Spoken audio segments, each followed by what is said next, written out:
5 tips that can help you in For Honor. Tip 1. Blinking enemy means teammates tag. When you're in a gank scenario, you have to watch the tag system. Every attack that you or your teammate do applies to tag. You can see it by the blinking white animation on top of the emblem. You or your teammate can apply as many attacks as you want all day as long as your teammate doesn't attack. They won't get revenge. This is why most of the time people end up wondering why they're not getting revenge while there's 2 people. If you watch for this, you can see that the revenge meter only goes up when I attack. Make sure to watch out for the blinking light, and then when you guys have successfully done a gank, then you guys can watch and wait 5 seconds or wait till the tags wear off. The tags are worn off when you see the white light stop blinking, and you guys can continue a gank again. Tip 2. Don't throw an opponent to the wall with a teammate around, or let teammate get their punishment. When you or your teammate throw somebody into a wall and then a second heavy is applied, it is reduced. You do not get the full amount of damage, and you just feed revenge by doing so. So either don't throw them against the wall and just do a full punish, or just let the teammates throw them against the wall. Tip 3. Walk down the enemy's side when leaving a point you own. When you own a point and you want to make sure you can go and leave to go help out a teammate, but you're not sure where everybody's at, one of the best things that you can do is leave on their side. In case somebody tries to come up to contest, you can see them coming up, or you can just avoid them coming in general. But if you just leave on your side, then you're not going to see the potential person trying to backcap or do anything of the sort. Tip number 4. Matching numbers. In competitive, one of the first things that we were taught was to always match numbers. If you see yourself on a point and you don't know where everybody's at, you can count, you can see everybody from the top, you can try to find out where they're at, and if they are 4 on the point, if there's 2 in mid, 2 in the point, and you're alone, then you're just leaving yourself out of a fight that you could be potentially helping your teammates in. Nobody's going to come back up. You can see that nobody's coming. You should go and help out. Or if you don't know where everybody's at, you stay on that point until you know where everybody's at. Is this clip, you can see me leaving once I realized where everybody was and I wasn't going to get danger of somebody backcapping the point. Tip number 5. Don't add yourself to a fight when you have 2 people already ganking. Whether or not you or your teammates know how to gank in a coordinated fashion, you should never add yourself as a third party to that team fight. You should always just let them gank and just either look out for somebody coming in or just let them do their thing, because you adding another person onto it isn't going to kill them any quicker. You adding yourself to it just endangers you guys from him getting revenge and being able to stall longer. What I suggest is, if you're not part of that fight, you either leave to go somewhere else, or you make sure that nobody is going to get in the way of that point. So you connect or somebody coming in, or make sure that just are not allowed to stop that gank from happening. That's one of the things that you can do. It'll help you out a lot, and rather than feeding revenge and then your teammates getting mad at you for doing so. These are just basic tips for anybody who doesn't know this kind of stuff. If you know it, great. If you don't know them, then I hope they help. You don't necessarily need to follow by the T, but just look out for this kind of stuff. It'll help you guys out a lot in the game. 5 more tips that can help you in For Honor. If you know these, great. If you don't, then I hope they help. Tip number 1, dropping the gate before you leave the point on Sanctuary Bridge. When you're playing on Sanctuary Bridge, the first thing that you should do when you first capture the point is drop the bridge. If you don't drop that bridge, there's the potential for people to go and backcap you and try to contest your point. Now, when you go back and heal, you should just make sure that that gate gets closed again, so that way they do not have a chance to do it. If you have another teammate with you, make sure that that teammate closes it before they leave. Try to keep it closed as long as you can. Tip 2. External dodges are pretty broken, so make sure to use them when stalling. In this clip, Noir is external dodging his opponent, so he doesn't get ganked. This is an excellent tool for countering a gank or just stalling long enough for a teammate to arrive. You external dodge by locking onto the person farthest from you and dodging away from the person closest to you. JJ, Raider, and Shinobi are 3 examples of external dodges are pretty broken, so make sure to use them when stalling. In this clip, Noir is external dodging his opponent, so he doesn't get ganked. This is an excellent tool for countering a gank or just stalling long enough for a teammate to arrive. You external dodge by locking onto the person farthest from you and dodging away from the person closest to you. JJ, Raider, and Shinobi are 3 examples of characters with good external dodges. Use them when you can.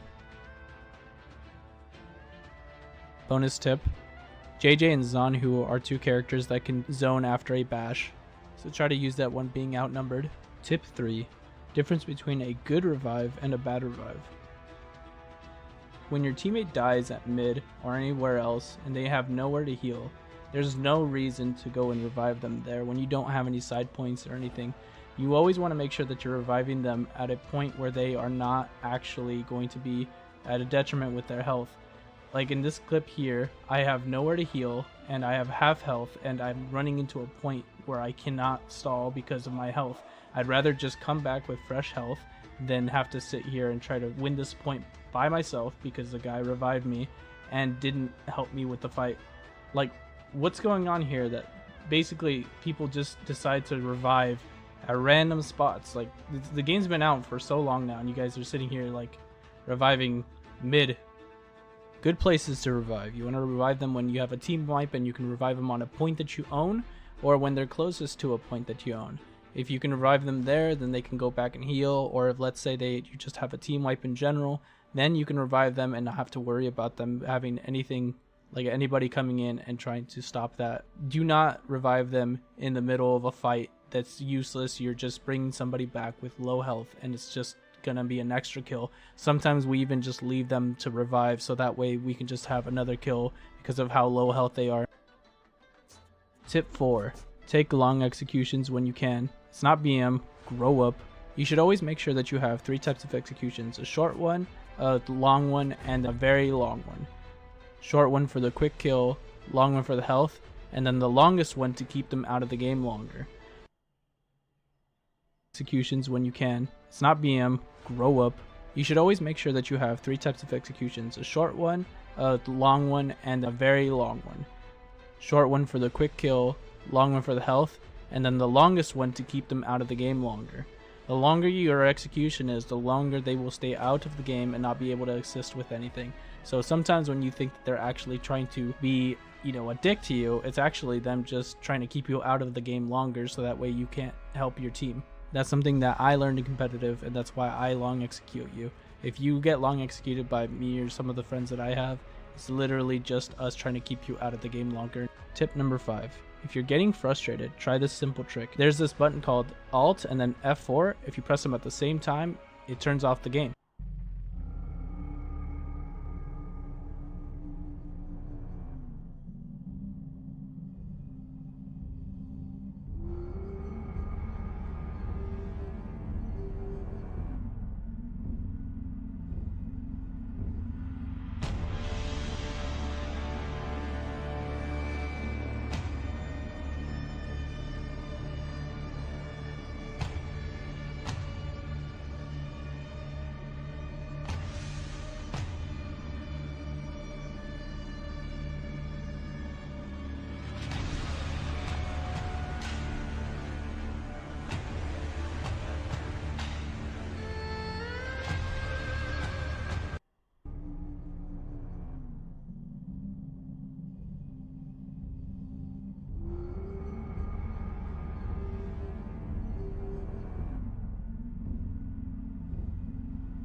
5 tips that can help you in For Honor.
How's it going, everybody? Welcome to the new season.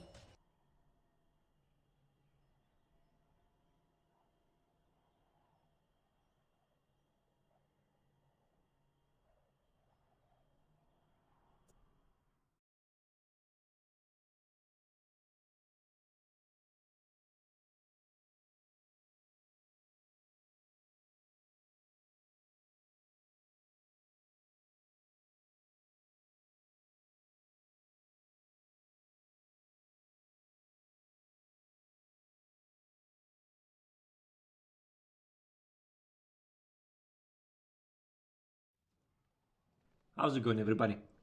This will be the first... How's it going, everybody?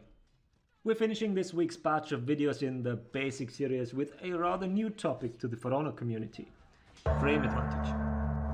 The only reason why I said it's new is because before the core combat update, it wasn't really a topic that was even mentioned except for a very select few players with a fighting games background. But frame advantage isn't anything new. I've seen many comments on Reddit that were something like, with the introduction of frame advantage, the game went down the drain. Which is a really weird statement in and of itself, as it shows a severe lack of understanding what this term even means. But that's one of the reasons why we started this series, to educate players so we don't have to read nonsense like that in the future. So, what is frame advantage? We're just going to steal the definition from other fighting games as it's perfectly applicable in For Honor. The difference in time it takes for you to recover from your attack and the time it takes for your opponent to recover from hit stun or block stun is called frame advantage.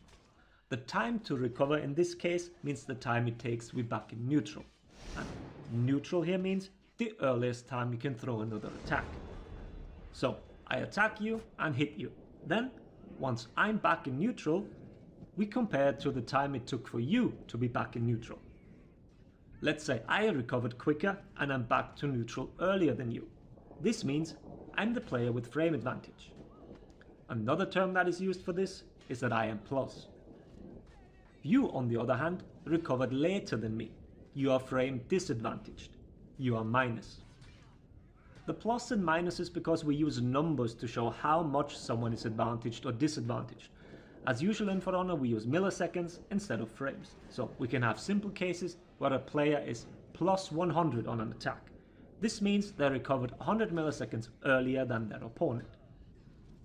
That is all there is to it. Now that you've heard the definition, you understand why I said the Reddit statement makes no sense. We've always had this. There's always been a difference in the recovery times since the beginning of the game.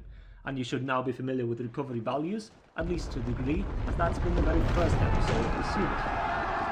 But it's not for nothing that this topic gained traction with the CCU, because the CCU brought some rules to the table that we previously didn't have. A couple of rules of thumb, but that's about it. Well, it's still like that, but here's what 2 rules you can more or less follow. If you finish your chain with a heavy attack, you are frame advantage. If you finish your chain with a light attack, then you are frame disadvantage. I'll give you a few more examples with numbers in just a bit, but before that, why do you even need to know all this? Well, people have made the argument that this frame advantage stuff leads to turn-based combat. While this is a complete oversimplification, it holds some truth. You need to know when you can attack safely without your opponent being able to easily interrupt you. Sure, you can call it quote-unquote your turn, but as I said before, this is nothing new. Understanding the flow of combat is an integral part when it comes to improving in this game. But here are 2 examples. First, there's a reason why you saw Warmonger footing. He's the main culprit in many people's eyes when it comes to this. After her bash, she can finish with a light, and according to the rules that I mentioned before, this should leave her frame disadvantaged. Yet it doesn't, she's plus 300. The other example is PK's Dagger Cancel, a heavy soft feint into top lead stack. That move is massively disadvantaged and one of the main complaints when it comes to why Peacekeeper feels terrible when playing her. I did say massively as that's what it feels like, yet she's only minus 100 on it. Lots of special moves don't seem to be following any rules. You need to know them on an individual level. This would also be beyond the scope of a simple basic video, like Demon's Embraces plus, Eagle's Talents minus. But if you're struggling against a specific hero, this can help you to know the proper time to start your own up. The concept of frame advantage is very simple, and I hope this made it a lot clearer now. For additional questions, either ask in the comments or on Discord. Thanks for watching. Later, everybody.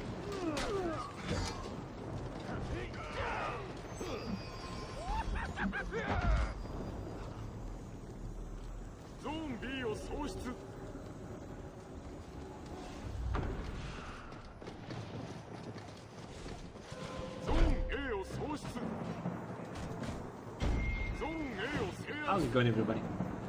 Time for another entry in the basic series. This time we're going to cover external defending, meaning blocks, parries, superior block moves, and deflects. We still see tons of people being surprised about how this works. There has been a guide about this by Alan Atkin many seasons ago, and I've also covered it in videos covering multiple things. So here's the dedicated video covering only this one. All of you are familiar with the art of battle system. Left, right and top. Those are the three attack directions. And against an external opponent, you can just hold your guard to the side when standing. If they are on your right, holding your guard to the right will block all attacks, no matter their actual direction. What you can also do is block the attack from said actual direction. The indicator will always display an attack from the right, but if it's a top attack, you can also guard top. Or if it's a right attack, you can block on the left, meaning you can block them as if you were locked onto them. And this interaction is consistent for all forms of defense, except for active guard dodges. But parrying, superior blocks, be that lights or on heavies, do work like that. And it also works on deflects. You can dodge forward and external deflect a top attack. But this can also work against you. Let's take Lucia as an example. He's a character you probably don't want to external, as moving your guard away can still mean you move it to the actual direction the shot came from.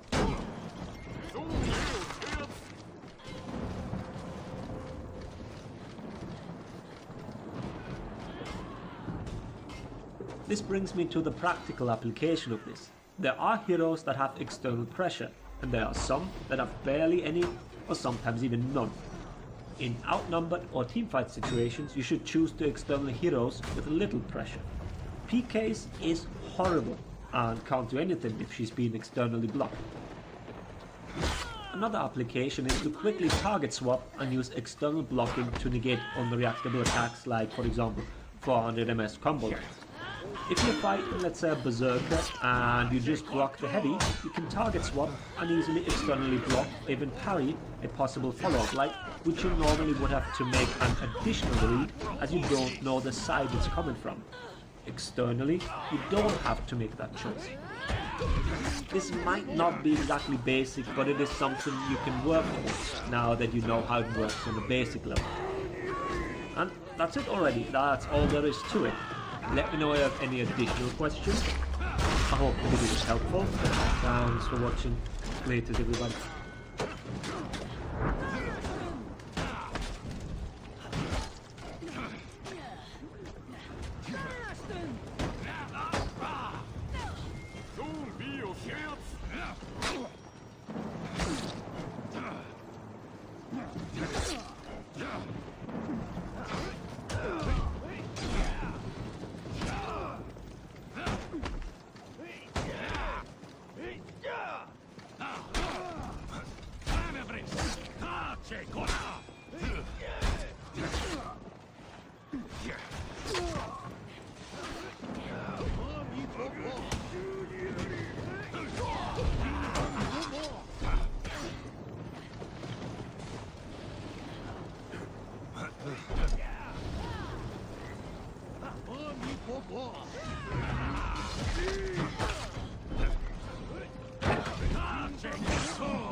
corto! Tenebris!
With a light.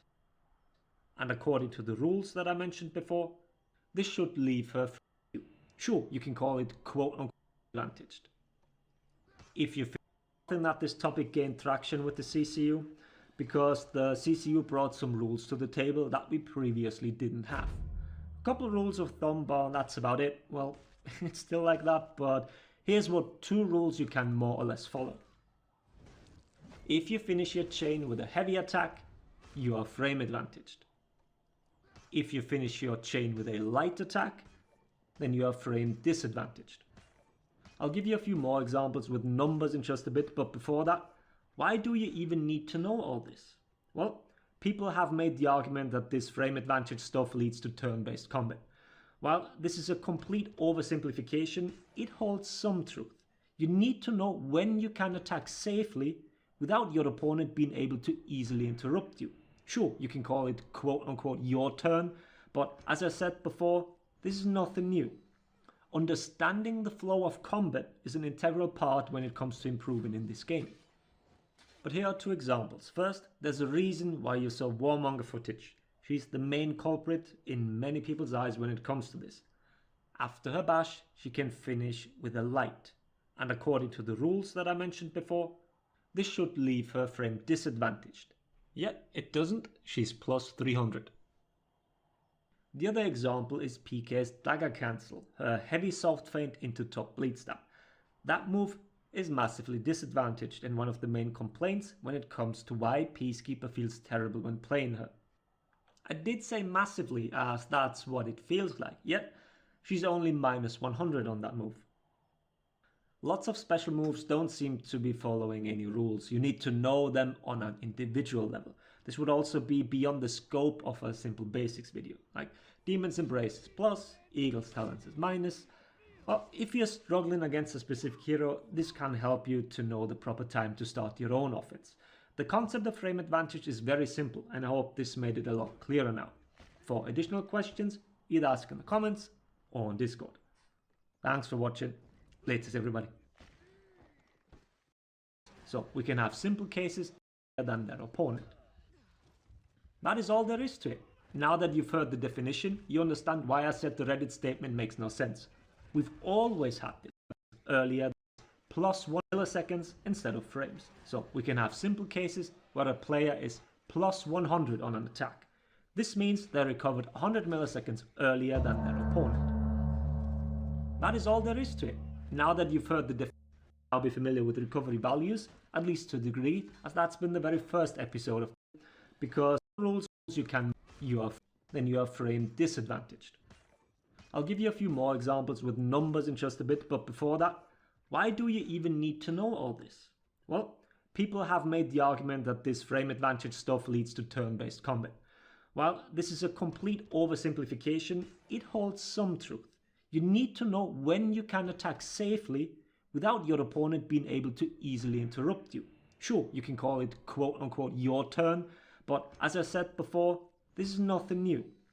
Understanding the flow of combat is an integral part when it comes to improving in this game. But here are two examples. First, there's a reason why you saw Warmonger footage. She's the main culprit in many people's eyes when it comes to this. After her bash, she can finish with a light. And according to the rules that I mentioned before, this should leave her frame disadvantaged. Yet it doesn't, she's plus 300. The other example is PK's dagger cancel, her heavy soft feint into top bleed stab. That move is massively disadvantaged and one of the main complaints when it comes to why Peacekeeper feels terrible when playing her. I did say massively as that's what it feels like, yet she's only minus 100 on that move.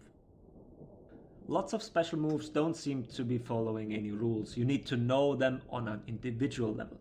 This would also be beyond the scope of a simple basics video, like Demon's Embrace is plus, Eagle's Talons is minus. Well, if you're struggling against a specific hero, this can help you to know the proper time to start your own offense.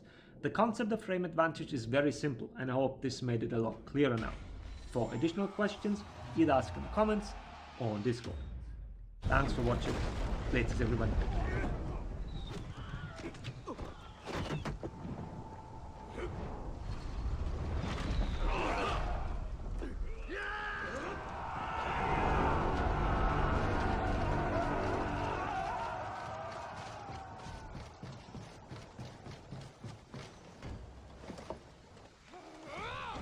How's it going, everybody? Time for another entry in the basics series.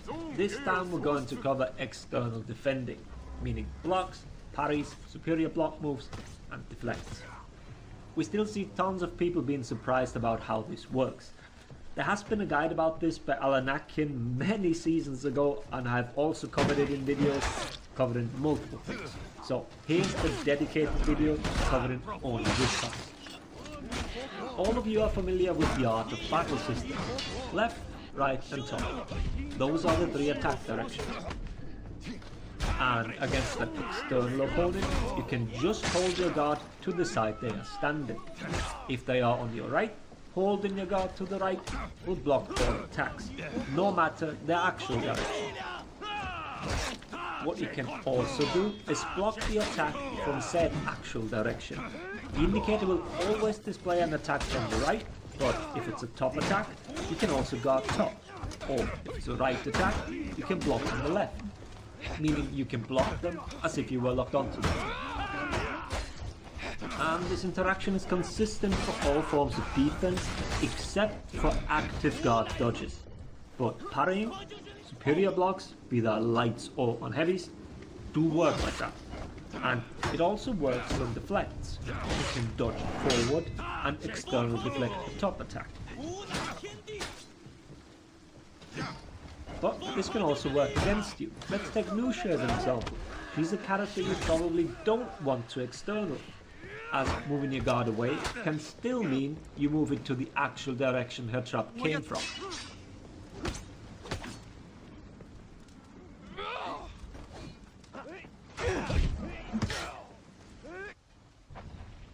This brings me to the practical application of this. There are heroes that have external pressure, and there are some that have barely any, or sometimes even none. In outnumbered or teamfight situations, you should choose to external heroes with little pressure. PK's is horrible and can't do anything if she's being externally blocked. Another application is to quickly target swap and use external blocking to negate unreactable attacks like, for example, 400 MS combo lights. If you're fighting, let's say, a berserker and you just block the heavy, you can target swap and easily externally block or even parry a possible follow-up light, which you normally would have to make an additional read as you don't know the side it's coming from. Externally, you don't have to make that choice. This might not be exactly basic, but it is something you can work towards now that you know how it works on a basic level. And that's it already, that's all there is to it. Let me know if you have any additional questions. I hope the video was helpful. Thanks for watching. Make the video better.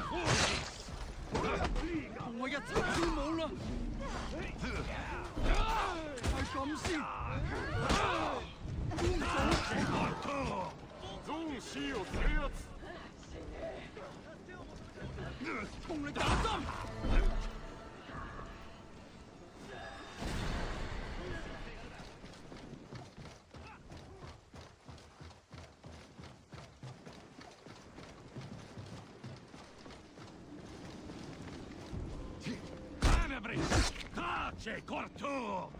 Wallet! Over!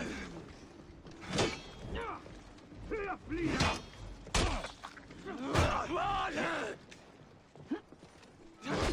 Wallet! Over!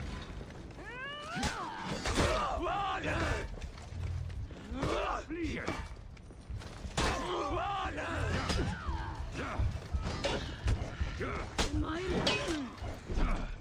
Tace corto! Tenebris! Tace corto! Wallet! Lung eos herz!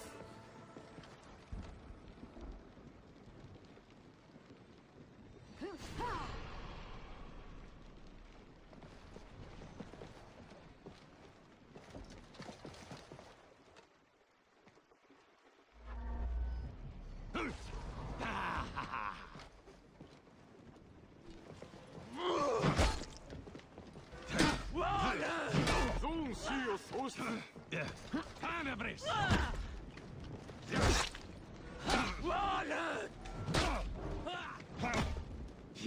Tenebris! Wallet!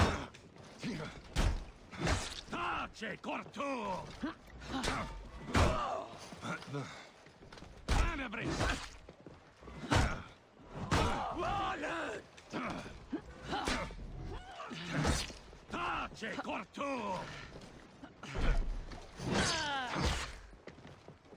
Wallet!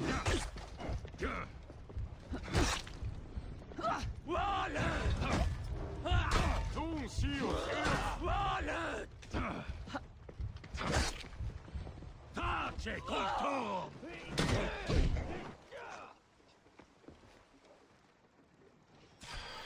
4A を喪失。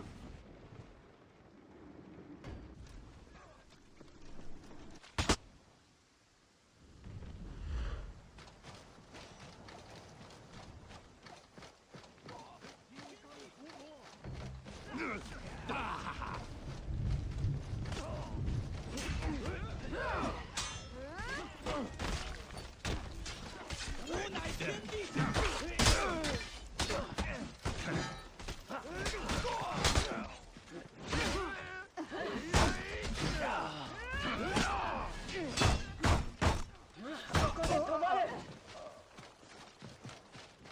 敵が逃げていくぞ。この勝負もらってな。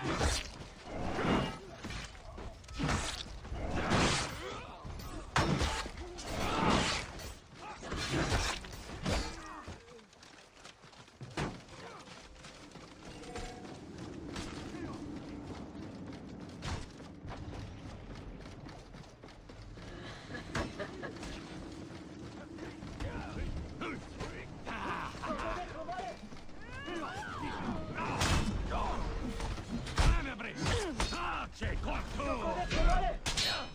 阿弥陀佛。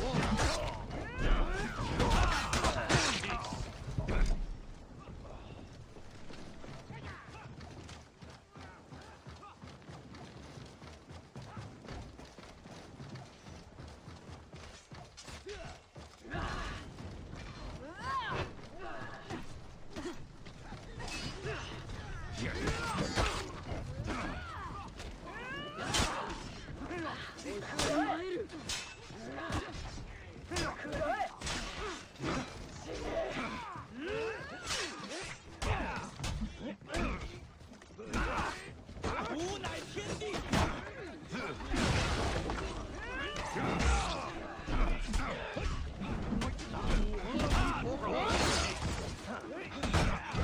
你已败矣。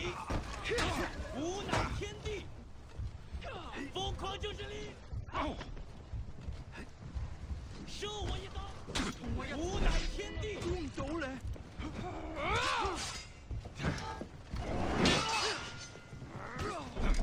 无乃天地。你已败矣。无乃天地。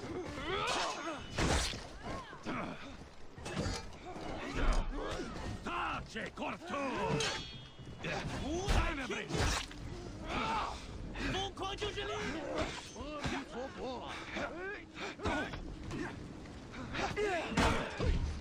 疯狂就是力量。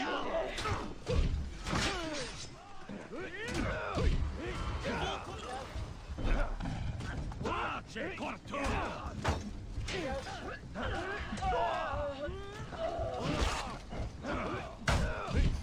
阿弥陀佛。阿弥陀佛。阿弥陀佛。味方チーム崩壊中。阿弥陀佛。阿弥陀佛。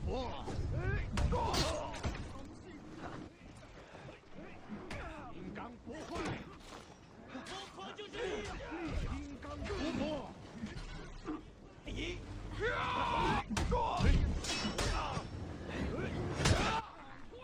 そこで止まれ。弱者は就是力量。そこで止まれ。无乃天地。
木。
えてやる。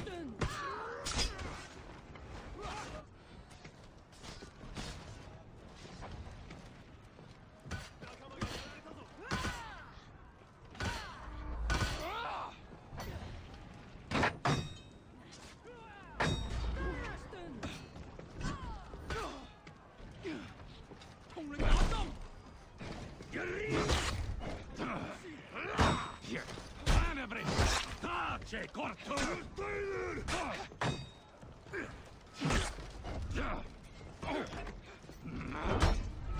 Tace, corto!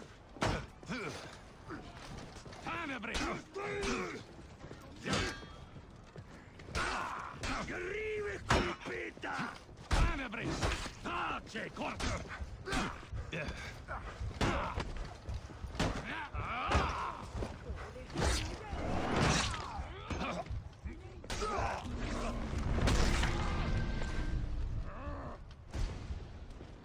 Zone A を喪失。 Arrive, colpita!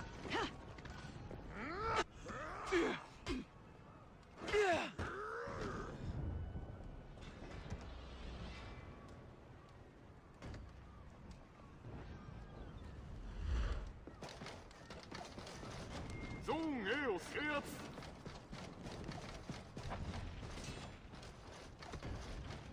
参る。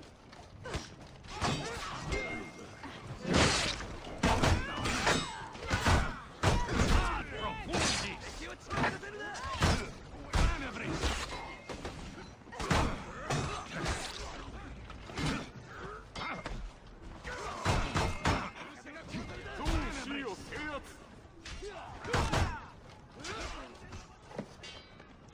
Arrive, colpita!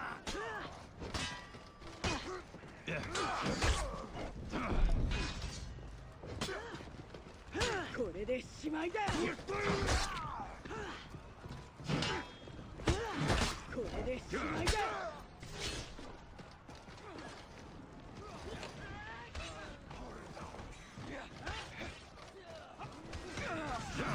ゾーン B を喪失。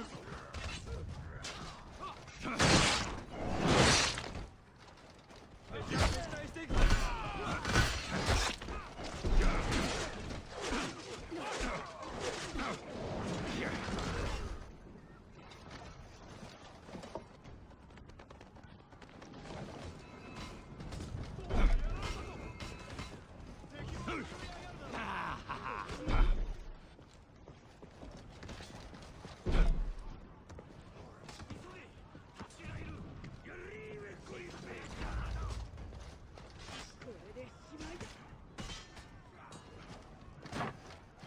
ゾーン C を制圧。 Arrive, colpita! 仲間を守れ。負傷してる。敵がひるんだぞ。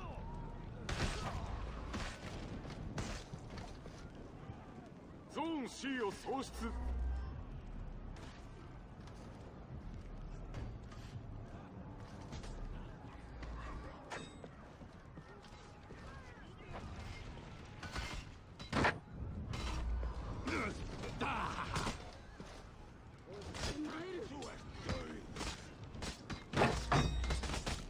我一齊跳。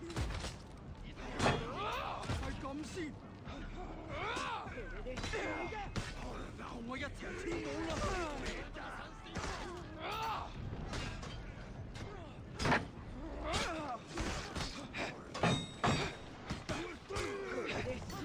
係咁先。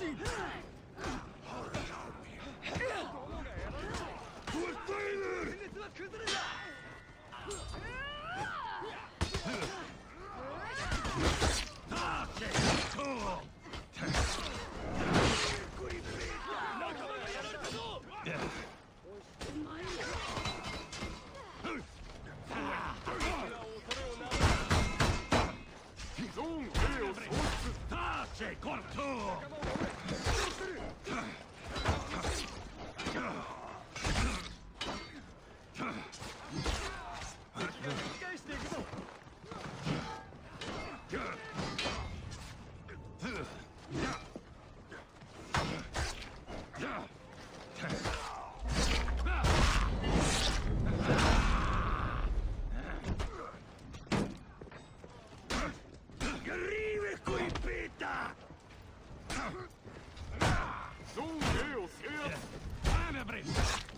Tace corto!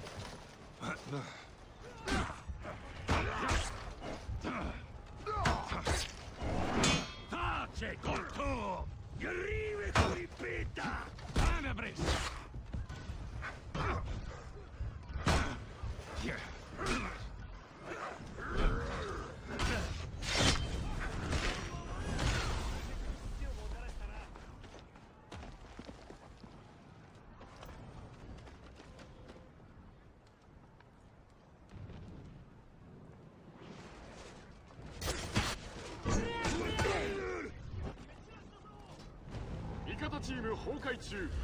未死得住。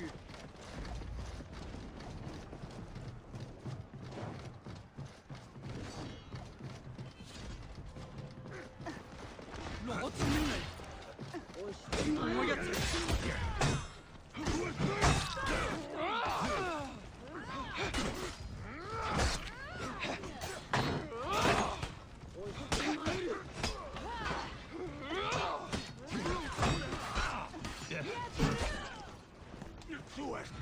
同你打針！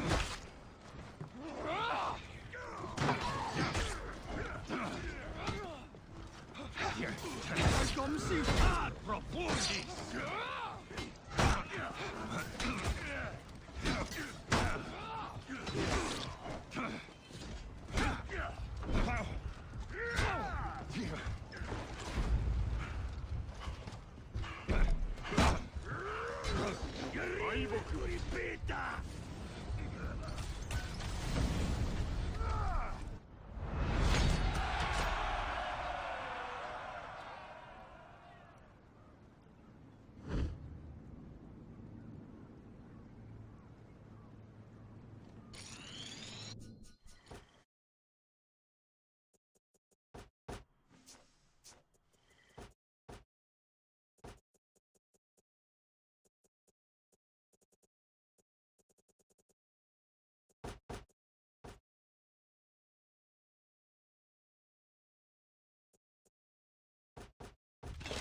Yes!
Ad mortem inimicus!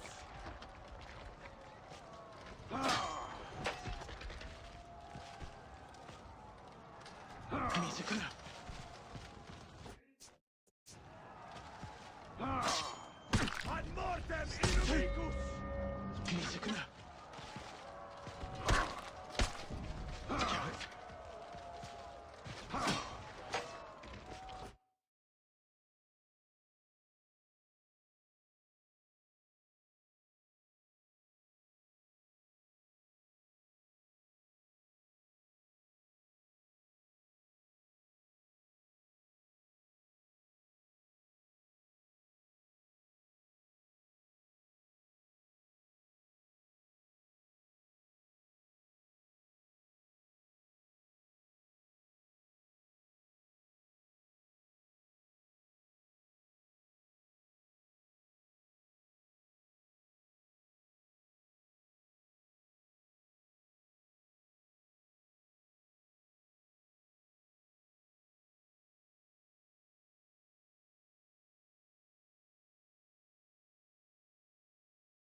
これ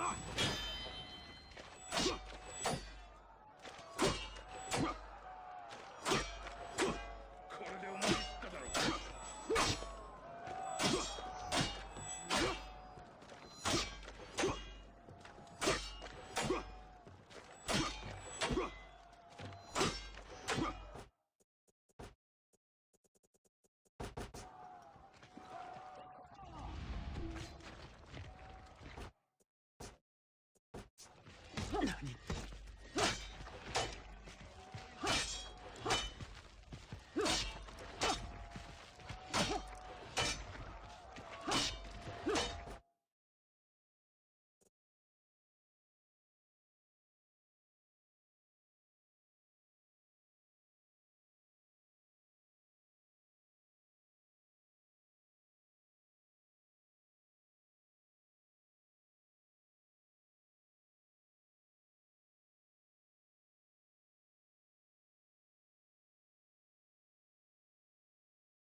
あれで全力か。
こ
れで思い知っただろう。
その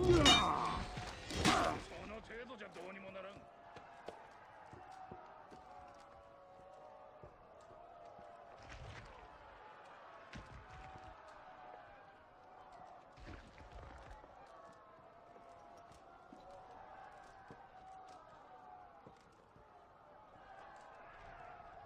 戦いが恋しくて仕方ないぞ。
伝説を築いてみろ。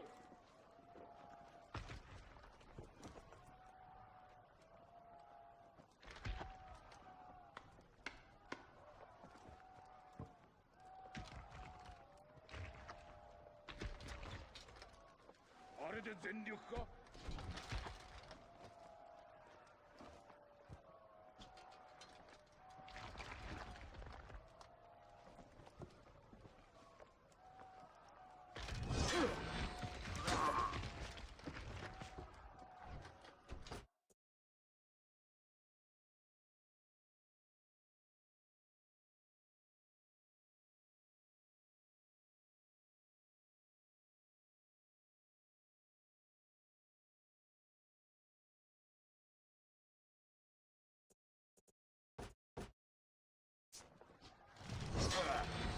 Ad mortem! 戦いが恋しくてしかない。Ad mortem inimicus!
よく戦った選手たちよ。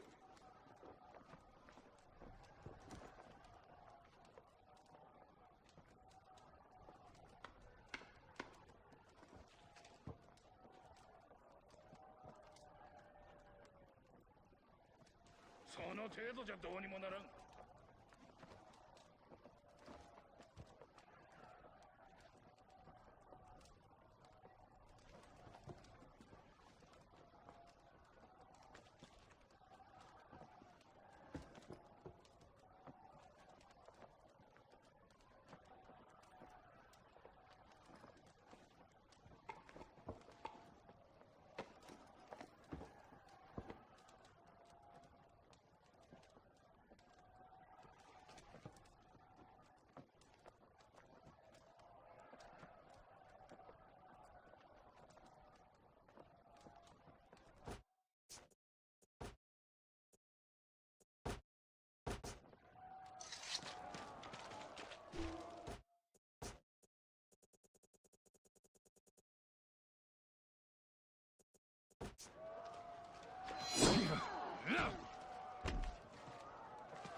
How's it going, everybody?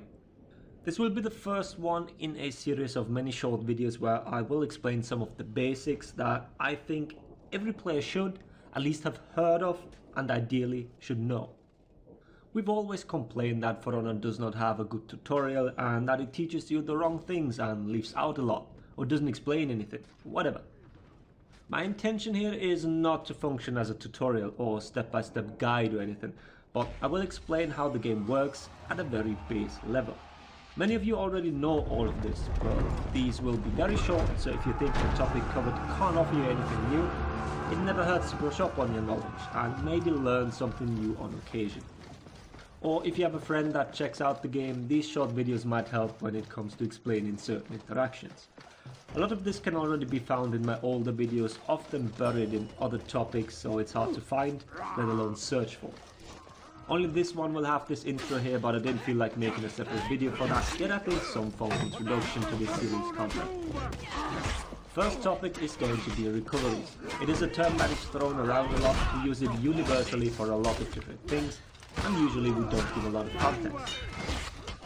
This move has such high recoveries, when in reality what we mean is this move has a high recovery against GBs after a whip. Just an example. Recovery in general is the time we refer to that it takes after a specific action to be back into neutral to perform another action, and depending on that action, this time can vary. If you look at the info hub, we tend to list 3 different recovery values. The time it takes for us to be able to counter guard break, which is also the time it takes to throw the next neutral attack. The time it takes for us to change our guard.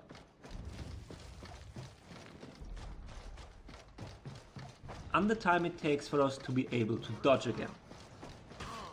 And most of the time we talk about these for when an attack whiffs, as this is relevant for when an attack is dodged and you try to punish the person for it.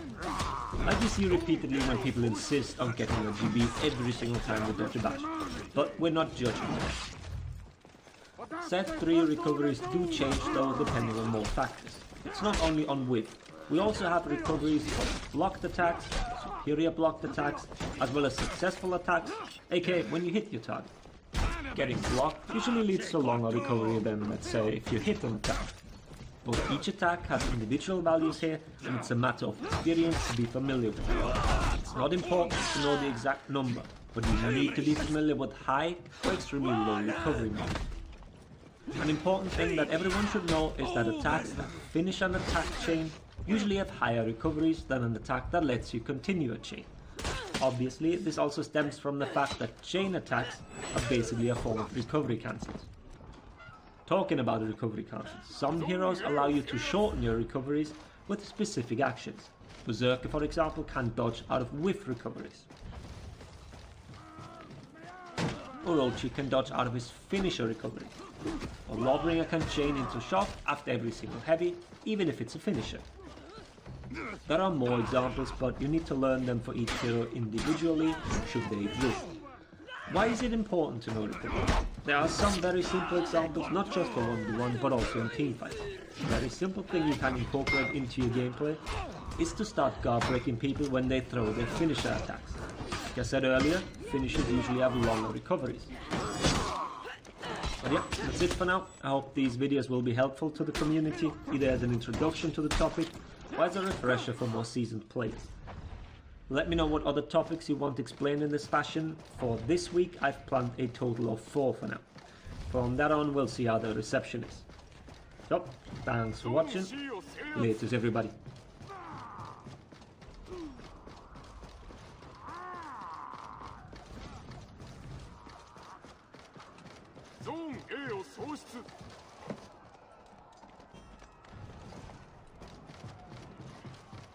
How's it going, everybody? We're continuing the basic series, and today it's about guard break vulnerability, meaning the times in which you cannot counter an opponent's guard break attack. This ties into the previously explained recovery values. Guard break vulnerability can result because of recoveries, but let's cover the very basics first. When in neutral, you have a 300 ms window to counter after a guard break connected with you. When in any form of recovery, there are 2 options. either the opposing guard break bounces off, or you are unable to counter it. An example for a bouncing guard break is when you are in block stun, you block an attack from one opponent and a second tries to grab you. But the important scenarios are when a guard break actually connects, yet you cannot counter. Rolls actually have all three of these properties. They are vulnerable at startup, they bounce in the middle, and do connect at the end, but you can counter that one. But let's look at the actual vulnerability, as that's the important one. Simplest example is while dodging. If you are caught in a dodge, that guard break is guaranteed. Side dodges have a 633 millisecond vulnerability, while back dodges have an 800 ms window. Forward dodges vary for each character. Some also have recovery counters like ward and shoulder bash, or dodge attacks in general, which can make a GB bounce as it cuts down the vulnerability. But the other very common scenario are attacks. Every single neutral heavy has a 433 millisecond vulnerability window. This is so you can guard break parry attempts. If you bounce off of a heavy attack, this means your opponent has not parried on heavy timing, but earlier. This is also the reason why the vulnerability got shifted to 433 from 400, to make this more consistent. This very concept of heavy feint to guard break to counter parry attempts is actually not explained in Rumble style. Lights, as well as all combo attacks, have only 100 millisecond GB vulnerability on startup. The same goes for all zone attacks, with the exception of Raiding, Nusha, and Aramusha.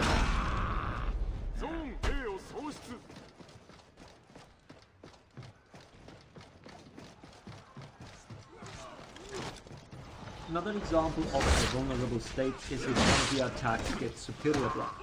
Especially in outbound situations, this can lead to you being punished heavily for it. If you watched the first episode of the basic series, then you already know about recoveries, and GB vulnerability is definitely part of said recoveries. But as you've seen, many more moves can be guard broken. People tend to throw them out randomly, bouncing off and getting punished for it. I hope this one, in conjunction with the first episode, helps you understand better when you can go for GBs and how to time them better. Let me know if there are still any questions. I hope the video was helpful. Thanks for watching. Laters, everybody.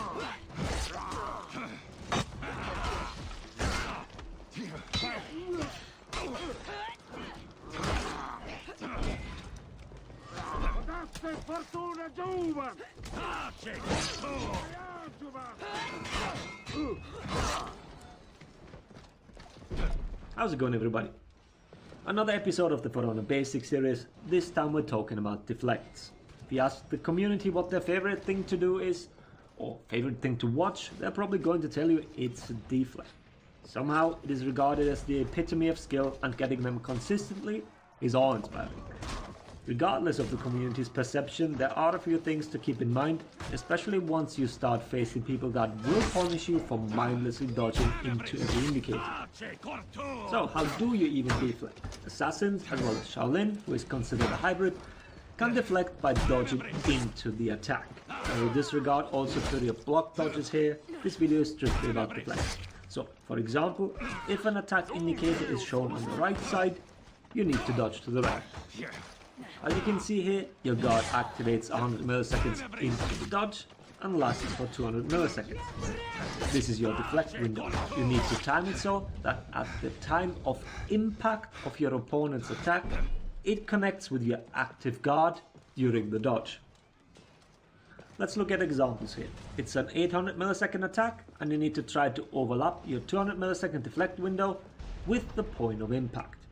If you manage to do that, you get a deflect. But there are exceptions, more specifically side dodge deflects, because your iframes overlap with your deflect frames. Your invulnerability frames start at 166 milliseconds into your dodge, and thus overlap with your deflect. And those iframes do have priority. This means that for side deflects, you actually only have a 66 millisecond window that you need to overlap with the time of impact of the attack. This is why top deflects feel so much easier.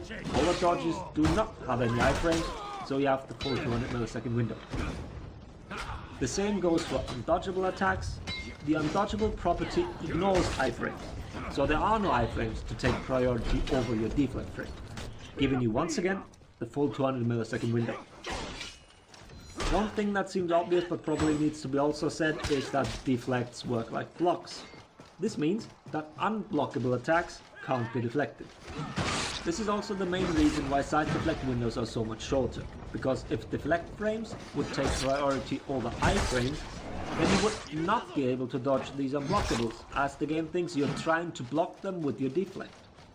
This has been a complaint for a long time, but it is what it is at this point. Deflects usually give you more damage than a heavy parry, so they are a nice alternative, albeit a little bit risky, as dodging leaves you GB vulnerable, as we have covered yesterday. But yeah, let's leave it at that. These are the basics for deflecting. For input windows, interaction with hyper armor, and so on, you can check my other, sadly much older videos, but most of the info should still be correct. Let me know if you have any additional questions. I hope the video was helpful. Thanks for watching. Later, everybody.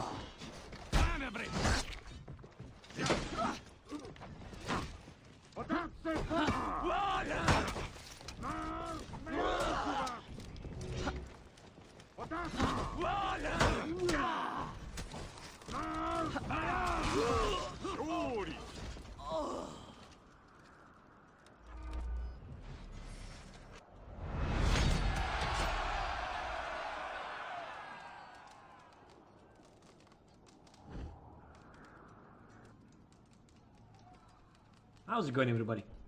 We're finishing this week's batch of videos in the basic series with a rather new topic to the For Honor community: frame advantage.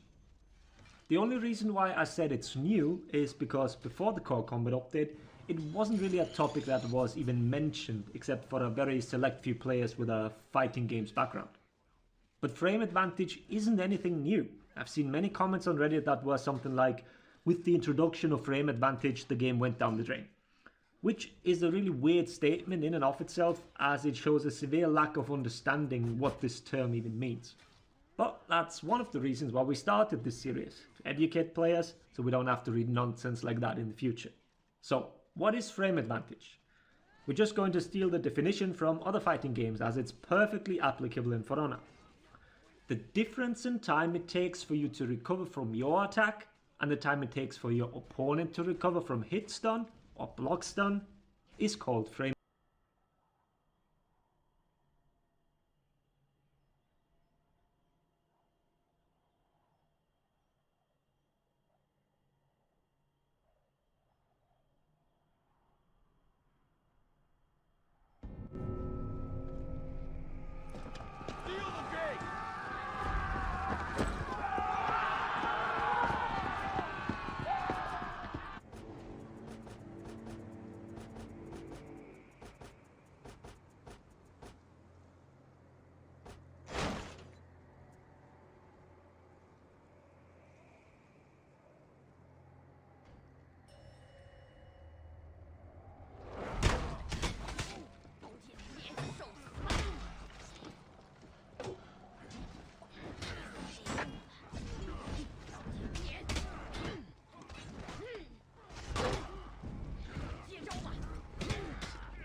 Been kind of working on their comps together, so it'll be interesting to see how they split up if they do decide to go Setmix, Barak, and Tilt and Ashcraft if we have that sort of 2v2 split.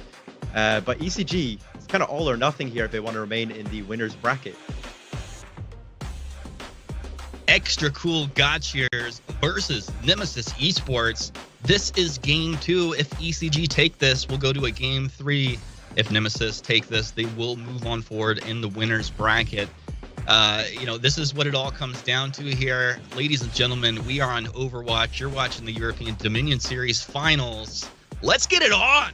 ABC. It's time to rotate out, and let's see, Nemesis, will they be making any aggressive moves? No, it's a 3-1 to C, with B being the 1, and 2 moving out with the 2-2 from the side of ECG. So a little bit of a mix-up there, but they have to take control over B early if they want to do something. Yeah, super interesting. We're going for that 3-1 rotation. just completely ignoring A here, which I'm pretty surprised.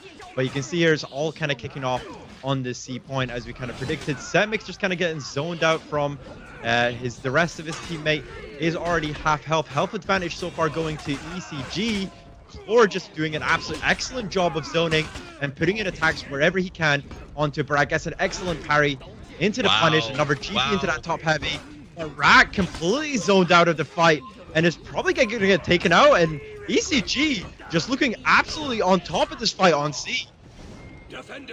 Yeah, that was amazing. I mean, what I'm watching there is both JJs were hanging on the edge of the fight, Clore and Setmix respectively. But it was Clore that's able to get on Barrick, and there was no peeling from Setmix. Unfortunately, it just didn't come through there for them. ECG looking great in their first fight over C. You talked about how important this is. You can move over, watch Baron just heal up here, stack some of that renown, and then make rotations across the map. C, A, B, all capped by ECG. There we will have finally Nemesis along with Setmix down in B. Gonna go ahead and recap that back. What a way to come out of the gates here in map 2. Yeah, absolute brilliant start here for ECG. You honestly couldn't ask for a better start in this case. You can see here KV already on 160 renown, looking to push for that third feat, and the game's only started. Of course, Raider still probably has one of the strongest feats in the game. And for him to be that far ahead this early is a big warning flag for Nemesis Esports.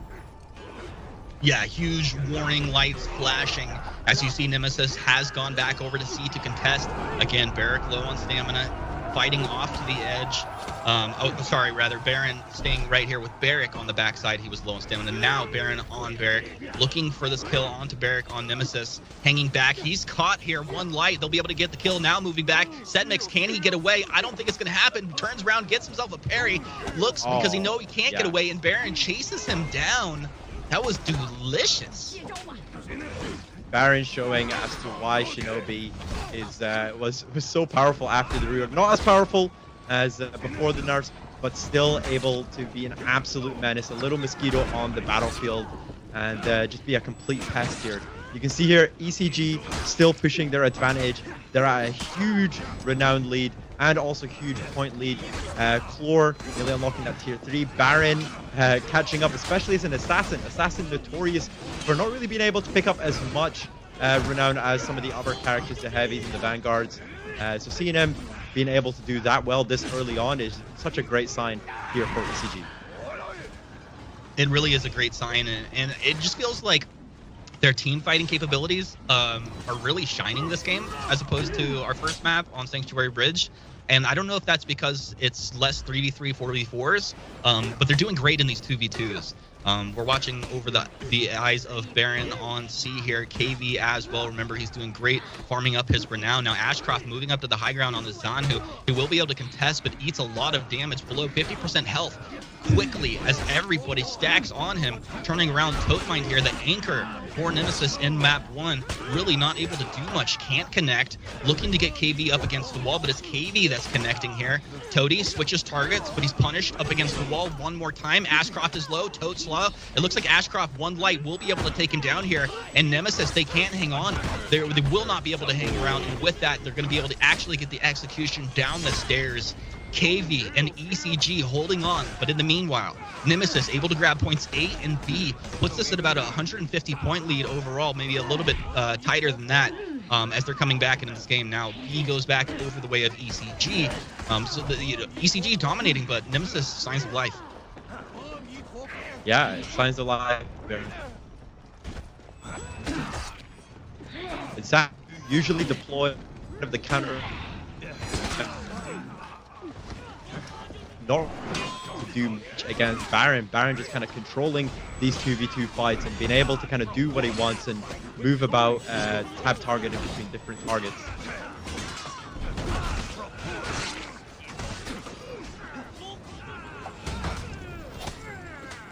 Massive team fight breaking out here in B, and Setmix is burning Looks like Chlor will be able to get the kill onto Setmix. Ashcroft's fallen, Barrick's fallen.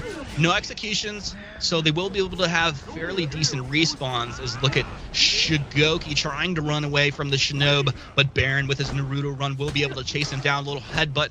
Time to buy some time here. Totemine, how long can you last? Can he proc off some revenge here? But you see Baron waiting on the edge. He was out of stamina. Now Toady low on stamina. Not exactly where you want to be. We have the respawns. Nemesis 50 points away from going into breaking.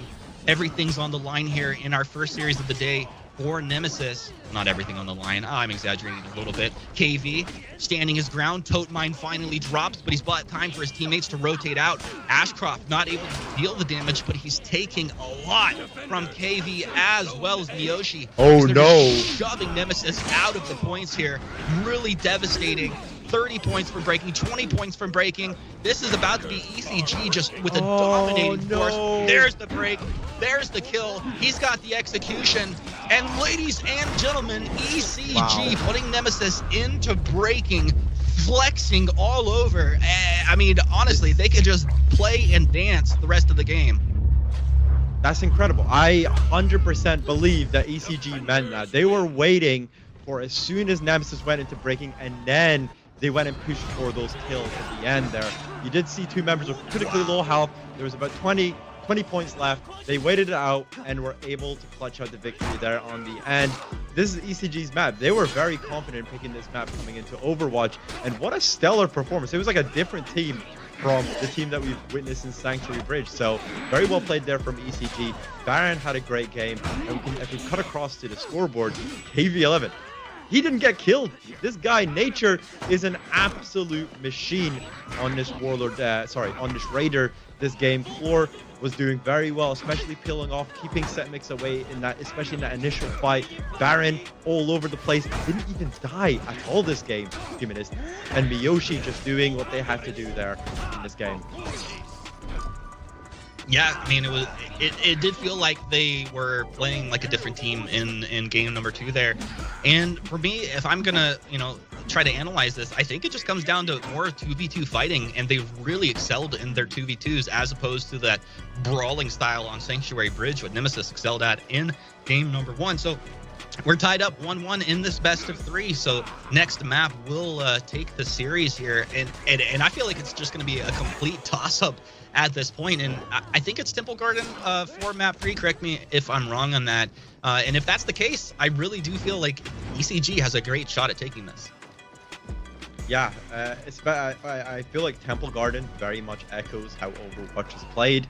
There is obviously that initial split, and there's that priority on C and B. And I feel like now, kind of seeing how Nemesis performs on Overwatch, maybe it was just a fluke, maybe it was just a bad game that they had together. But ECG were, they really pushed them to the edge and were able to secure that, pretty convincingly, actually. Yeah, indeed, very convincingly. But let's talk about Temple Garden. This is going to be a lot of fun. So, Hinky, break it down for us. Game number 3, not a thing I thought I would be saying after that first game, but wow, just 2 stomps in both different directions heading into our third map on Temple Garden. As you alluded, this is going to be much more 2v2 focused as we're expecting on Overwatch, and I think normally we would have thought that Nemesis would have the advantage there, but ECG proving that they are down to play those 2v2s and do it very well. A lot of attention can be paid to that C point as that allows the fastest rotations into middle, and honestly, this is anyone's game. Most excellent. So, Hinky, as beautiful as this Temple Garden map is himself, and my gosh, this is a coin toss here. Both of these teams showed that if they get the footing, they can take the map, and I'm gonna go ahead and just say whoever wins C first wins this match. I feel like that's what it's kind of come down to. You take a point that's a little bit more important. You have the ability to drop back and heal. I don't know if you're seeing anything else, Nas. What stands out to you, buddy? I think for me, if Nemesis want to claw this back, we need to see a better performance from Totemine. I feel like you kind of pointed out in the first game, he did have a lot of impact, but in the second one, you kind of saw on the scoreboard, he didn't have any takedowns. Whenever they would split up with him and Ashcroft, the communication was just being kind of lacking, and they would constantly lose these 2v2s. So they just need to kind of step up these 2v2 games, and hopefully we'll see a better side going into game 3 here. Game 3. Let's go. Minions make their way out onto the map here. And let's watch for these rotations. ECG have to have a bit of confidence coming off of the second, or their win in the second map there. And it's going to be a 3-1. So this really will come down to... Tell us all about it. We got, you know, the split. The OG players here, Toadmine, Barak, and Setmix splitting off to fight on C, while leaving the Zanhu to go for that clearance on B. And so far, it's not really looking in the favor of Nemesis Esports. Low health bars here, fighting on C. But you can see kind of there in the Shinobi is struggling against that midpoint. Yoshi just kind of being pushed away from the point. Toadmine gets that excellent parry, but cannot follow up on the damage as he does get stopped by KB11.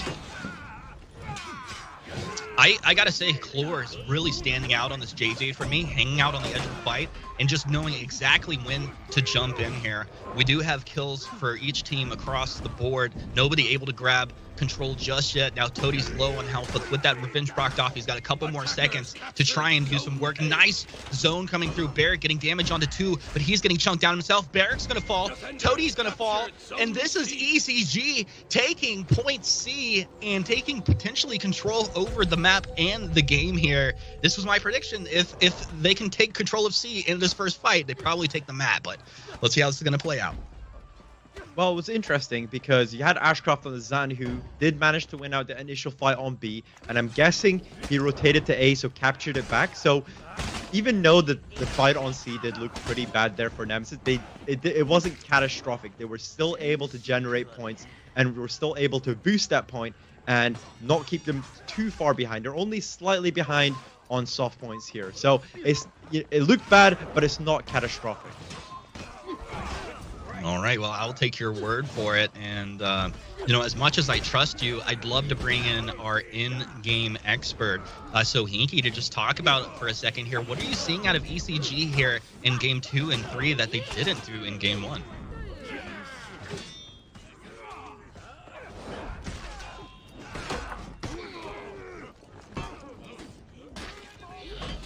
Cap A rather than reinforcing the C point. Those reinforcements came back in onto C from the side of Extra Cool Gatchers, and that's why they ended up winning out on that fight. That makes sense. So Hinky, and while I have you here, I'd love to just kind of elaborate a little bit as far as Toadmine. Definitely just kind of felt flat. Are you seeing him picking it up here in map 3? I think he's playing a little bit stronger. Yeah, I'm not quite sure what happened in game number 2 there, but it looks like he's playing a little bit stronger here. He's able to proc off that revenge, and even though they ended up losing that C fight, he lasted a lot longer than he should have. He was sitting on about 20 life for like a full minute there, so definitely playing a little bit stronger in game number 3. All right, thank you very much. So Hinky will maybe possibly bring you back later for some more questions, but here is what stands out to me. It is Nemesis in control of A, fighting over B, while C is held down by ECG, and everybody talks about it. ECG, you know, like, if you can control C, this is so easy to rotate and heal up from B. That's what they're doing right now before they make the rotations back out across the map. Yeah, Toadie having a better game, as kind of alluded to there by Sahinki, and you can kind of see the versatility of point A. Originally, there wasn't really much focus on it, but just by capturing point A, the point deficit isn't that much in ECG's favor. Even when they capture B here, Nemesis does take the lead from it. So it was actually a really good early rotation from Ashcroft just to capture that point A, after kind of knowing the C fight is just not in their favor. So we're seeing here this 1v1 matchup between Zanhu and the Shinobi. It is kind of favored in the Zanhu's favor. This is kind of why this character kind of came back into meta, just to kind of answer the Shinobi. Of course, he does have his own matters outside of it, but it is very good in the sense of countering the Shinobi. Nemesis in a great position here, Vividnaz. As they move over, Baron wanted to drop back and heal, but two players, Ashcroft coming over here with Barrick, and to get into the C point, Chlor tries to drop on in, and Chlor's going to get chunked down as well. They get the execute, Barrick taking both kills. He's going to be getting his tier 2 feet unlocked off the back of that. Now they have control over A and C. All they have to do is heal up, drop back to B. I mean, wow, what a turn of events. Look, they're doing the exact same thing they did in the first map. They are just going over to the home points. They are telling to ECG, you can capture B, but if you need to heal, you have to go through us. And we kind of saw a situation there where two members, Baron and KV, tried to go for help, but just weren't able to just because there was already members of Nemesis Esports on point C. Yeah, and with that, it's put a little bit of emphasis on A as the contested point because ECG really need a place to heal on this map. They don't currently have one. Miyoshi fighting up against Barrick and Setmix. Setmix getting down low. Revenge over on the side of ECG from KV. KV, he's swinging for the fences, does catch Barrick here. Feint over the tops, not going to connect with him there. Parried off. Now he's got him! Oh my goodness, Barrick chopped down. Setmix falls as well, and ECG dominate on A, giving them a chance to claw their way back in this game, take the lead here. 740 points to the 640 of Nemesis at this point, and respawning after this execution, we'll have 4v4 back across the map, but it's Chlor and Toady going toe-to-toe here in this mid lane. Chlor, nice headbutt. Toady wanted to come over the top of the wall, trolling him out here on the edge. He'll try to connect, but Chlor rolling away just a little bit too fast. Chlor dropping back into C, which is contested. Not where you want to be. Barrick's happy to go ahead and take him. He'll get himself another kill here as Nemesis are just dominating.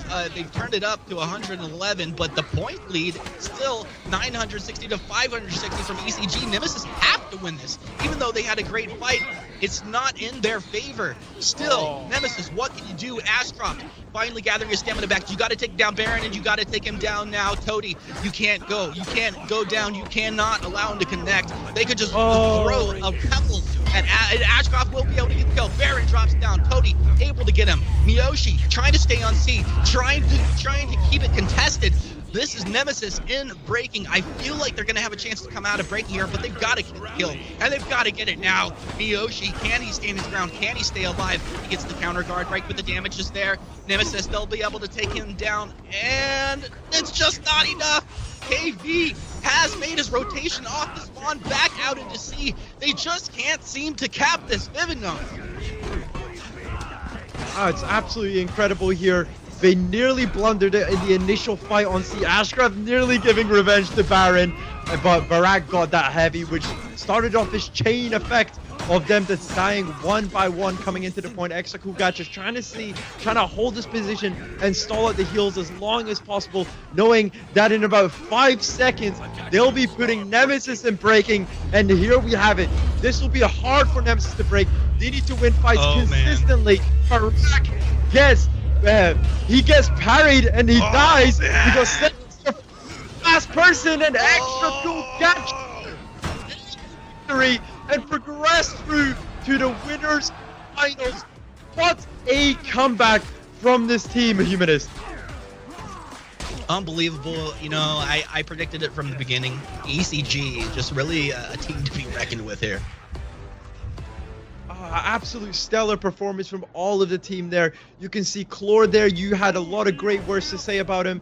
What a great performance from him here on the JJ, coming out as the MVP of that last game. And I know you've been watching in the back, Slacks. What do you think about that one? Oh, okay. The JJ was good, but come on. Raider, bro. Legendary. No deaths in that game before. 13% on Twitch chat. Thought that your boys could make it through. My analysts, they thought it was Nemesis 100%. Only Humanist, the only man with the knowledge to know that incredible series there. Absolutely what we are here for some For Honor, my friends. Oh, that was absolutely fantastic. Who would have thought? Extra cool, making it all the way. I mean, again, guys, this is the finals. We have been building towards this for so long. 3 events, 3 majors getting to this point, and when it came all on the line, they were there, my friend.